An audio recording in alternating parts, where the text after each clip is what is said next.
नमस्कार, मैं हूं राकेश कौल और आप देखिए जन्नत कश्मीर। पहले ही हमने बोला कि आप लाइव आएंगे अभी कुछ देर के बाद, तो वो हम आए हैं। क्यों आए हैं, ये जानकारी यही है कि आज यूथ फॉर पनून कश्मीर ने जो महाअभियान जगती में आज से जो स्टार्ट होने वाला है, इसके कुछ दृश्य दिखाएंगे हम आपको। जो चारों तरफ जो तैयारी चल रही है, उस तैयारी का जायज़ा भी हमने ले लिया, बहुत अच्छी तरीके से चल रही है। ये ज़रूरत क्यों पड़ी इस आह्वान का, महाअभियान में जो आह्वान हुआ, ये क्यों ज़रूरत पड़ा? क्योंकि 36 साल का जो हमारा वनवास है, वो ख़त्म होने का नाम नहीं ले रहा है। न कहीं सुनवाई है, न कुछ है। थोड़ा-सा हमें इतिहास में भी जाना पड़ेगा कि कश्मीर की जो हिस्ट्री बताई जाती है, कश्मीर के बारे में जो बोला जाता है, वो हकीकत में क्या है? कश्मीर में क्या इतना है कि दुनिया के लोग भी इस नाम से जुड़े हैं, बाहर वाले कंट्रीज़ भी इससे जुड़े हैं। और जो इसका असली वारिस है, जो कश्मीरी पंडित है, वो घरों से बाहर क्यों है? अपने निवासों से बाहर 36 साल से क्यों है? क्या वजह है? तो आइए देखते हैं। हम सबसे पहले हम उस महापुरुष का आपको दर्शन कराएंगे जिसकी वजह से कश्मीर का नाम कश्मीर पड़ा है। ये महर्षि कश्यप को आप देख रहे हैं, क्योंकि ये दिखाना बड़ा ज़रूरी है, इतिहास को जानना बड़ा ज़रूरी है। क्योंकि हमें जो इतिहास पढ़ाया गया है, वो इतिहास न वो हम उसको इतिहास कहेंगे, न हम उसको कोई हकीकत कहेंगे। इतिहास ये सामने है कि जो कश्मीर है, कश्मीर का नाम क्यों पड़ा, ये महर्षि कश्यप है, जिसकी वजह से कश्मीर का नाम कश्मीर पड़ा। आइए हम चलते हैं, दिखाएंगे आपको हुआ क्या। जो लोग आज बातें करते हैं, कश्मीर आपके बगैर अधूरा है, बहुत सारी चीज़ें होती है, हम आपको दर्शन कराएंगे, उन कुछ चीज़ें दिखाएंगे आपको, जिससे आपको आपको खुद अंदाज़ा होगा कि हुआ क्या है। जो हमारी विरासत है, जो हमारे जहाँ हम रहते थे, 4-4 मंजिले, 5-5 मंजिले, 3-3 मंजिलों का जो मकान है, वो उन मकानों का हाल क्या है, वो आप खुद देख रहे हैं। ये 90 के बाद जब हम वहाँ से हमें मतलब ज़बरदस्ती निकाला, ये कोई कहता है कि नहीं हम छोड़ के नहीं आए हैं, हमें निकाला गया है वहाँ से। इसको भी आप, क्योंकि कुछ लोग बोल रहे हैं, कुछ लोग कह रहे हैं नहीं जी आप निकल गए या आइएगा, ये हमारी उन मकानों का हाल है, आप खुद देख रहे हैं। उसके बाद हम आपको और भी कुछ चीज़ें दिखाएंगे, आपको हकीकत से आप रूबरू कराएंगे। जो जहाँ से देख रहा है वो इस वीडियो को शेयर करिए और ज़्यादा से ज़्यादा लोगों तक पहुँचाइए, क्योंकि हमारी जो नई जनरेशन है उनको पता नहीं है हम किन महलों में और किन आशियानों में वहाँ रहते थे। और आज इतनी ठंड है, मगर हमें आज इस ठंड में पता ही नहीं चलता था कि ठंड क्या होती है, क्योंकि इन मकानों के डिज़ाइन, इन मकानों का जो बनावट था, वो इस अंदाज से था कि गर्मी में न गर्मी लगती थी, न सर्दियों में सर्दी। आज तो हीटर, आज तो बहुत सारी चीज़ें, बहुत सारे आलात लगाए जाते हैं सर्दी से बचने के। मगर हम चलिए दिखाते हैं ये हकीकत क्या है, जो छुपाया जाता है, जो वहाँ के लोग भी छुपाते हैं और सरकार भी छुपाती है, इन चीज़ों को जो मैं आपको दिखाना चाहता हूँ।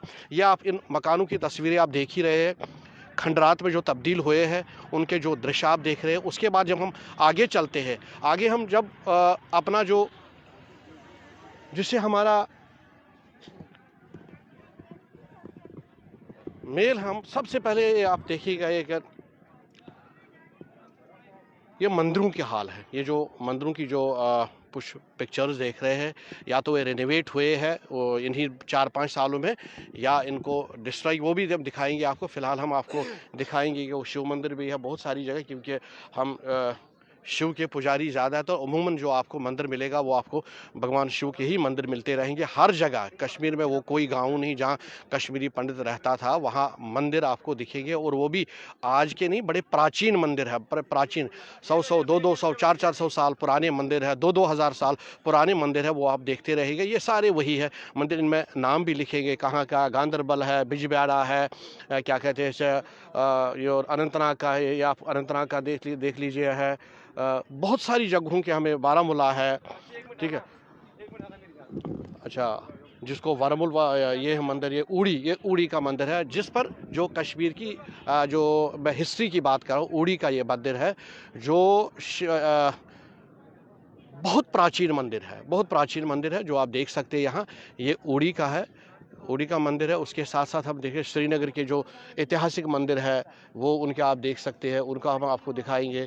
कुपवाड़ा के मंदिर है, उसके साथ साथ हम ये आप देखिए, ये हरी पर्वत का जो मंदिर है श्रीनगर में है, ये आप वो देख सकते हैं। उसके बाद आप ये भी श्रीनगर का ही मंदिर है। ये चटाबल जिसको चबल कहती है, ये है अवंतीपोरा जो मशहूर है। जो ये वाला जो मंदिर आप देख रहे हैं जो खंडरातों में है, जब हम अनंतनाग से श्रीनगर जाते तो रास्ते में, पुराने रास्ते में ये सड़क पे ही पड़ता था। आज तो वहाँ कब्जा भी हुआ है और इन जो जैसे वो खंडरात में तब्दील हो गया है, ये अब दिखाई भी नहीं देता है। ये असली जो हकीकत है, हकीकत है वो कश्मीर की हकीकत ये है असली, ये है कश्मीर की हकीकत, ये आपके सामने है। इसके बाद आप बारामूला का बड़ा प्राचीन मंदिर है, ये भी है। उसके साथ हम आगे जब चलते हैं तो आगे हम कुछ ऐसे भी चीज़ें दिखाएंगे आपको, चाहे वो त्राल हो, चाहे वो पुलवामा हो, चाहे वो श्रीनगर दोबारा है, बारामूला है, ये सारे मंदिर है जो प्राचीन मंदिर है, जो अब इतिहास एक हिसाब से बन गए। क्योंकि जब हमारा पलायन 90 में हुआ है तो इनकी देख रेख नहीं हो पाई है। ज़्यादातर मंदिर तो जलाए गए हैं, ज़्यादातर मंदिरों को नुकसान पहुंचाया गया है। उसके बाद अगर कुछ थोड़े से ठीक किए हैं या गवर्नमेंट ने किए या लोगों ने किए हैं, ये सारे उन मंदिरों का आप दृश्य हम दिखाना चाहते हैं आपको। जितने भी वहाँ के प्राचीन मंदिर है, 100 साल, 200 साल, 400 साल, 1000, 2-2 हज़ार मंदिर भी है। ये देखिए आप, ये रघुनाथ मंदिर जी है, ये श्रीनगर में है, ये अभी भी है, मगर आप देखिए इसकी हालत क्या है। ये आप देखिए ऊपर भी देखिए आप कैसे कैसे बना। कुछ जगहों पर ऐसा भी हमने देखा है कि उन पर या तो कब्ज़ा हुआ है या ऐसे हालात में है जो काबिल बर्दाश्त भी नहीं है। हम हर वक्त कहते हैं कि आप गवर्नमेंट एक इनिशिएटिव ले लिया, उसका हम स्वागत करते हैं। आर्कोलॉजिकल सर्वे ऑफ इंडिया की तरफ से है और गवर्नमेंट ऑफ जम्मू कश्मीर की तरफ से, माननीय एलजी साहब की तरफ से, जो इन बहुत सारे कुछ मंदिर ऐसे चिन्हित किए गए हैं जिन पर गवर्नमेंट ने कुछ पैसा दिया है उनको रेनोवेट करने के लिए, अच्छी बात है।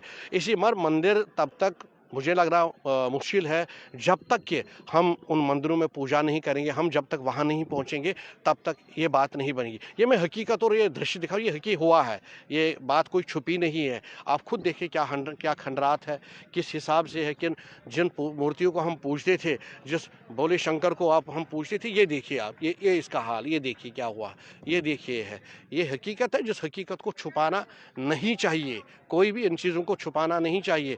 गुलमर्ग और पहलगाम दिखाने से कश्मीर सुंदर नहीं दिखेगा। जब तक कि आप इन चीज़ों को नहीं ठीक करोगे जिनको नुकसान पहुंचा है, तब तक गुलमर्ग और पहलगाम का जो टूरिज़्म है वो काम नहीं, हकीकत सामने आनी चाहिए। ये उन मंदिरों का है, आप जिन खंडरात आप देख रहे हैं, आप ये सारे जिनका जब देखिए लिखा क्या है, ये देखिए, ये देखिए, ये देखिए, ये देखिए, ये मंदिरों के अंदर जो लिखाई गई है। अब वहाँ के, मैं यही कहना चाहता हूँ उन लोगों को वहाँ जो मैं बोलूँगा उनका जो चोला पहनते हैं, जो सेक्युलरिज्म का चोला पहनते हैं, उनको मैं दिखाना चाहता हूँ कि ये आप देखिए, ये मंदिर में क्या लिखा है, ये देखिए आप, ये देखिए, मैं उनको दिखाना चाहता हूँ ये। इसीलिए मैं आज इस प्रोग्राम को कवर करने के लिए आया हूँ। मैंने सोचा कि जो हकीकत है, हकीकत को जानने के लिए हमें किसी चीज़ का ज़रूरत पड़ती है, और ये है, ये देखिए, ये कुछ सामने है, ये देखिए, ये एक भव्य मंदिर था, उस मंदिर का क्या हाल है, ये देखिए एक मंदिर, ये आप देख लीजिएगा। मुझे खुद शर्म आती है, वैसे मैं देखना नहीं चाहता हूँ ये चीज़, मुझे खुद शर्म आती है। और ये जो सियासी लोग जो सेकुलरिज्म का जो चोला पहन के बाहर निकलते और घूमते और स्टेटमेंट देते हैं कि आपके बार कश्मीर अधूरा है, तो यही है क्या? ये हकीकत मैंने दिखाई आपको, जो हकीकत हर हिंदुस्तानी को, हर एक इंसान को, जो इंसान अपने आप को कहता है, उसको जाने। उसके बाद जब हम 90 में आए, जब हम 90 में जम्मू आए हैं, ये मेरी दादी है, ये देखिए, ये आज इस दुनिया में नहीं है, मगर इसकी जो रूह है वो क्या कह रही होगी इस वक्त, जिस स्वर्ग से उसको निकाला गया रातों रात और 45 डिग्री के जम्मू में खड़ा किया गया, क्या इसका रूह कहेगा? इसका कोई जवाब दे सकता है मुझे? इसका कोई रिलीजियस लीडर जवाब दे सकता है? इसका कोई पॉलिटिकल लीडर जवाब दे सकता है? कोई इसका कोई जो भी सेक्युलरिज्म की बात करता है, चाहे वो जम्मू कश्मीर से या चाहे पूरे हिंदुस्तान से, इनका कोई जवाब दे सकता है? ये आप देखिए, इन माताओं को देखिए जो है, इनका कोई जवाब दे सकता है? ये वो टेंट है जिन टेंटों में हम वहाँ से आके वहाँ रहे हैं। आप स्थिति देखिए, जहाँ बिच्छू भी थे, सांप भी थे, जिन्होंने हमें काटा, जिन्होंने हमें नुकसान पहुँचाया, आप वो देख सकते हैं। ये हकीकत है, इस हकीकत को छुपाना नहीं चाहिए, ये हकीकत है। ये देखिए आप, ये मासूम सा एक चेहरा है जो अपने पिताजी के सिरहाने पर, क्योंकि वो शायद अंतिम सांस ले रहा होगा। ये आप देखिए, ये हकीकत, इस हकीकत को छुपाने से कुछ नहीं होगा। मैं उन तमाम लोगों को जिन्होंने सेक्युलरिज्म का चोला पहना है, उनको मैं इस हकीकत से आज आप रूबरू करना चाहता हूँ। ये मेरी माता है, जिसके घर से पानी की जोई निकलती थी, उसको ये नहीं कर रही है, आज प्लास्टिक के डब्बे में पानी कहाँ से कहाँ ला रही है। इसके रूह का कौन जवाब देगा? इसका कोई तैयार है? नहीं है। ये देखिए एक और, ये देखिए जो कभी पहना, ये देखिए आप, ये देखिए, ये आगे, ये देखिए, अच्छा, ये देखिए आप, ये देखिए, ये एक ट्यूबवेल है, ट्यूबवेल से पानी निकालने की कोशिश कर रही है, मगर इसका जो दिमाग है इस वक्त वहाँ अपने कश्मीर के गाँवों में, जहाँ से उसको उस चश्मे से पानी उसके मकान के साथ साथ से बहता था, उस तरफ नज़र है। ये इसकी भरपाई कौन करेगा? ये कुछ हकीकत मैंने आपको दिखाई है। सारा प्रोग्राम अब चलने वाला है, स्टार्ट होने वाला है। मैंने सोचा था कि नहीं, अब आपको रूबरू कराएंगे, हकीकत कराएंगे, सच्चाई लाएंगे आपके सामने। आपको पता होना चाहिए कि कश्मीरी पंडितों की हकीकत क्या है, क्यों पलायन करना पड़ा, क्या वजह हुआ, ये सब चीज़ें मैंने आपके सामने रखा है।